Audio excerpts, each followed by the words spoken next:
Hi everyone, I'm Alex. This is Enzo. He's a 1995 Fiat Cinquecento Sporting with a little bit extra. About 3 years into ownership, I came across a yellow Turbo Cinc on eBay, which was set up by Van Aken, and it was basically knackered and going for only 700 quid, so I snapped that up. What I did was took the engine out of that car and whacked it in this one after a rebuild. So the engine in here is standard 1.1 with low compression pistons, got a slightly thicker head gasket to lower the compression ratio to allow for the boost that the turbo gives. Boost is supposed to be set at about 0.5, but I've upped it a little bit because I'm a lunatic and I like blowing up engines. So it spikes to about a bar and rests at about 0.8, 0.7, which is pretty quick for this car, pretty scary too in some cases. I took the standard fuel pump out, got a Ford RS200 fuel pump, intercooler, which actually came with the kit, but that's very important, oil cooler, which you can't see but it's tucked away behind the bumper here, fuel pressure regulator, keep the pressure constant for the fuel delivery so that you don't run lean and melt the pistons. So we've got the low compression engine, onto that is bolted the standard manifold from Fiat. However, what they've done is just chop the end off, stuck a plate on it, so you can actually bolt the turbo to the manifold, not just stuck up in the engine bay somewhere, it's actually down here. Makes it awkward to get to when you need to fix stuff, but that's a compromise. So connected to the turbo, the exhaust system. A friend of mine was selling his exhaust, so I had that off him. It's basically 2-inch bore all the way from the turbo right to the back of the car, so it's nice and free flowing. Induction, got a carbon dynamic airbox, that's meant to keep things cool. Now because it's situated here, it'll be hot in the engine bay. Combated this with a special bonnet, I'll just show you. Basically, Subaru style vent stuck on the bonnet. Basically the theory is, air goes straight through the bonnet into the induction cone here, so you get nice cool air straight down into the turbo.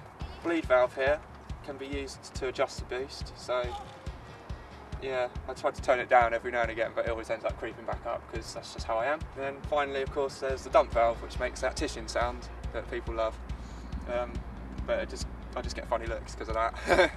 But it's brilliant, really. That's about it for the engine. Wheels. These are just 13-inch wheels, same size as standard sporting wheels, 5x5 13s. These are Compomotives. Go to www.comp.co.uk for all your Compomotive needs. Basically, yeah, Compomotive TH wheel, as used in the Fiat Racing Challenge, fitted to the Unos and Puntos in that. Direct fit to the Cinc, and it sits on Yokohama 175/50/13 rubber, which I found to be brilliant.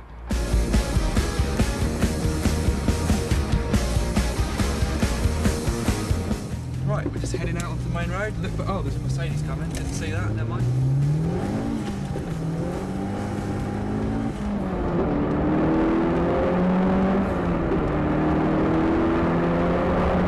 As you can hear, it's pretty pokey.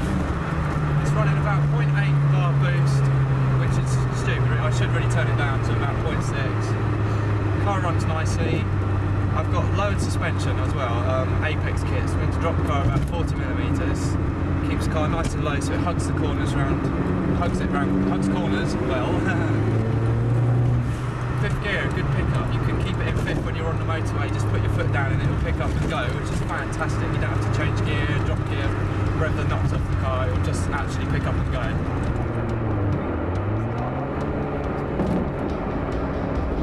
Uprated brakes as well for superior stopping power. I could probably do with some better brakes. The discs are wearing out, but at the moment the car's running pretty nicely.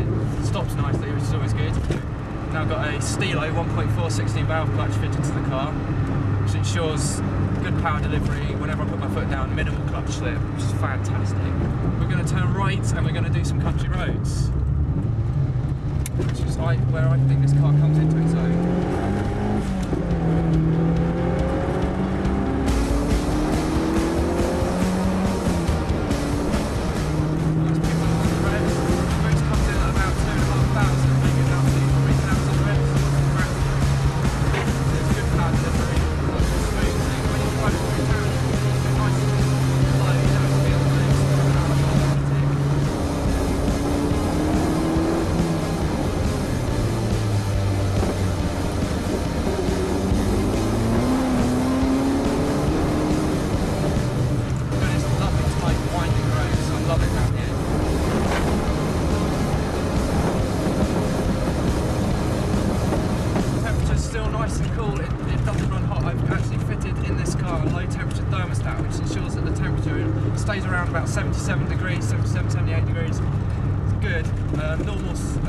Cinquecento Sporting would run at about 90 degrees. They run pretty hot, they're hot little cars.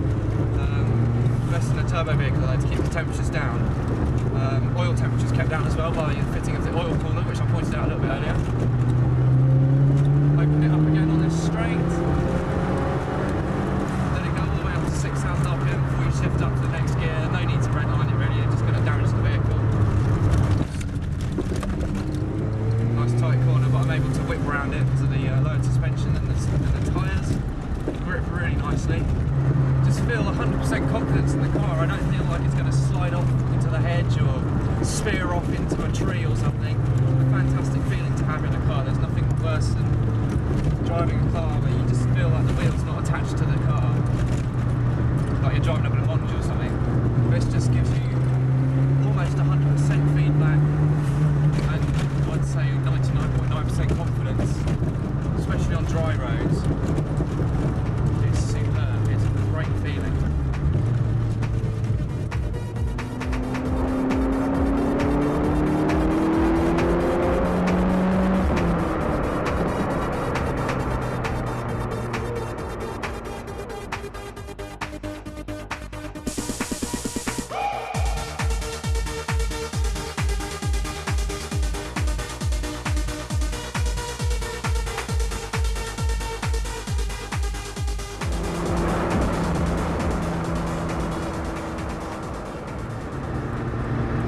Point is this: it's cheap and it's fast and it's fun. You don't need anything else. It doesn't. You can't go flat out driving at 180 miles an hour anywhere anyway unless you go on a track day. So just have something that you can have a bit of fun in, something with just bursts of speed, you know, things you can surprise people with.